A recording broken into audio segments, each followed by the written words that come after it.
we have a few different scenarios of combination between contraction time and displacement. So what you want to get, if you're measuring an athlete who's involved in dynamic sport, what you want to get short contraction times and you want to get optimum displacement. So if you get that, you say, okay, this muscle is how I want it to be.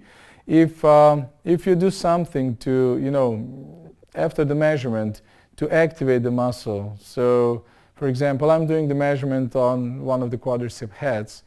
Then I do a few vertical takeoffs with maximum effort, measure again.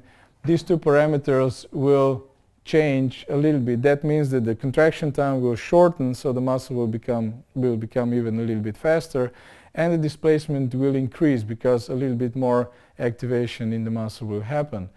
On the other hand, I'll just keep this for now. When you do, instead of 5 jumps, you do 50 or 100, then of course the muscle will be fatigued and the shift will be into the other direction. So the contraction time will prolong, displacement will drop. So we'll get shift down and to the right. The same thing will happen when the muscle is injured, but the scale would be probably completely different. So usually fatigued muscle has the TC, the change of TC will be like 10, 15, maybe 20%. If you have an acute injury, it can be 100. So you can go from 20 to 40 within minutes if you do a sprint and then you injure your biceps femoris and you measure immediately.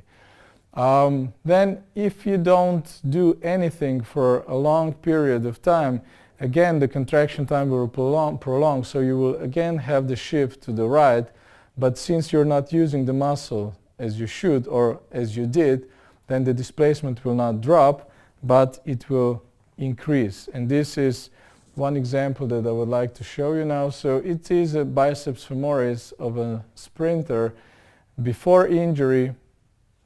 So these numbers at this time doesn't mean a lot to you. So displacement is 4 millimeters.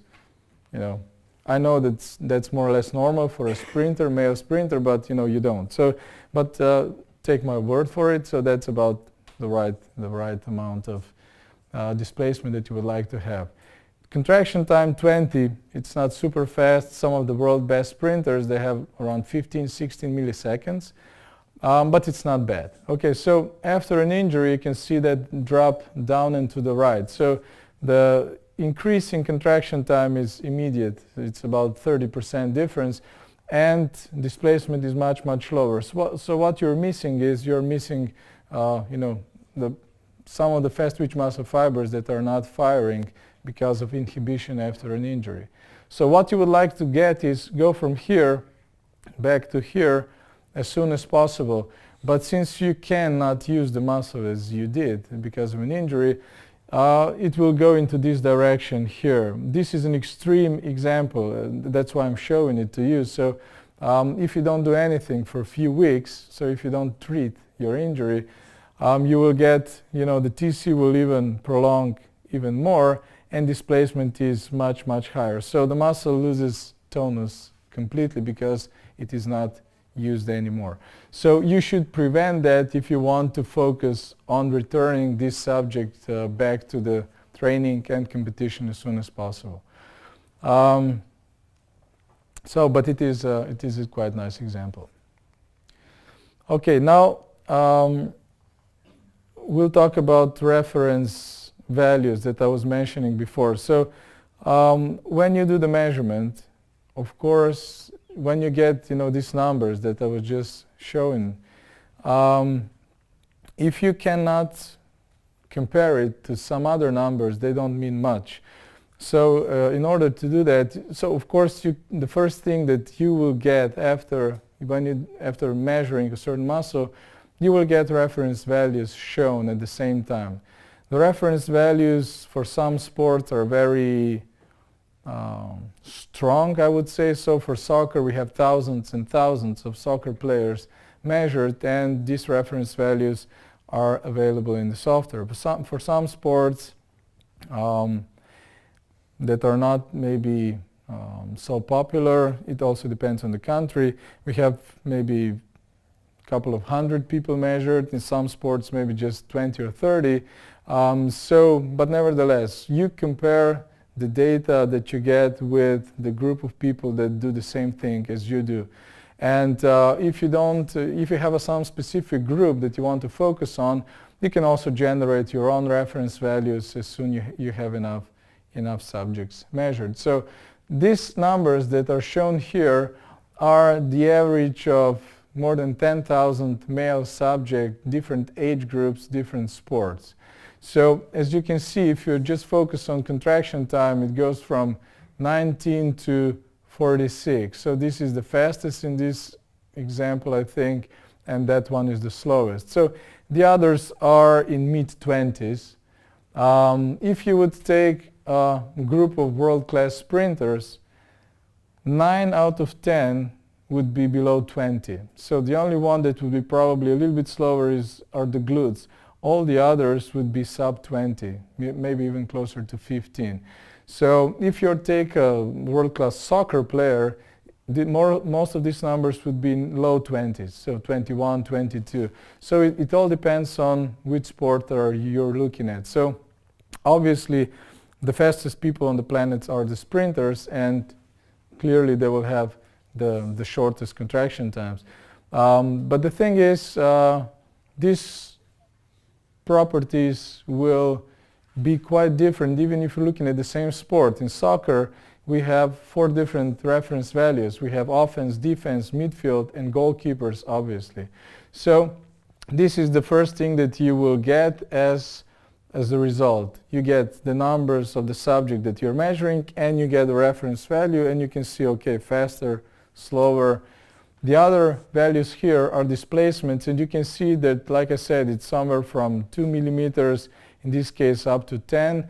In some sports, or if you're measuring sedentary people, you can get up to 20 maybe, because sedentary people, they don't have much of muscle tonus, so the displacements will be quite high.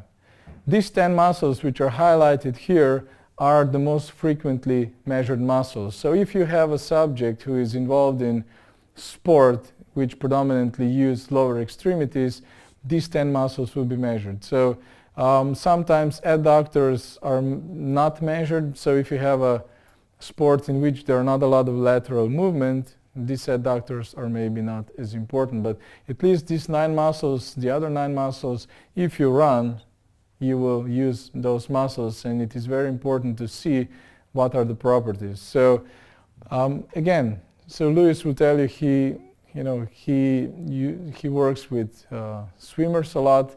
You will probably need also information from the upper extremities, the upper body.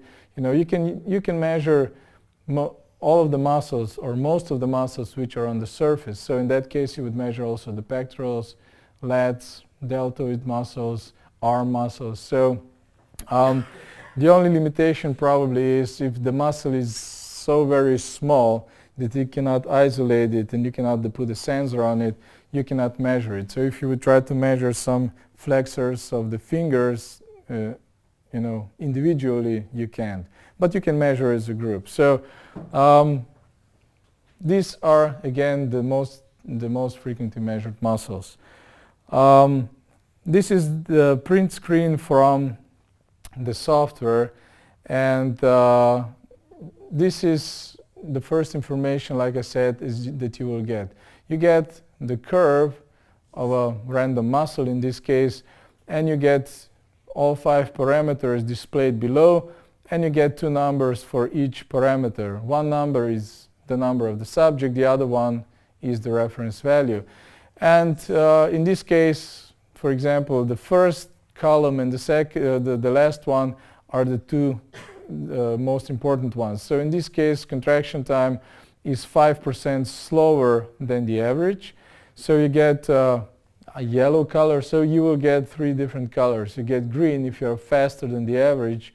You will get yellow if you are up to 20% slower than the average, which is considered adequate, acceptable.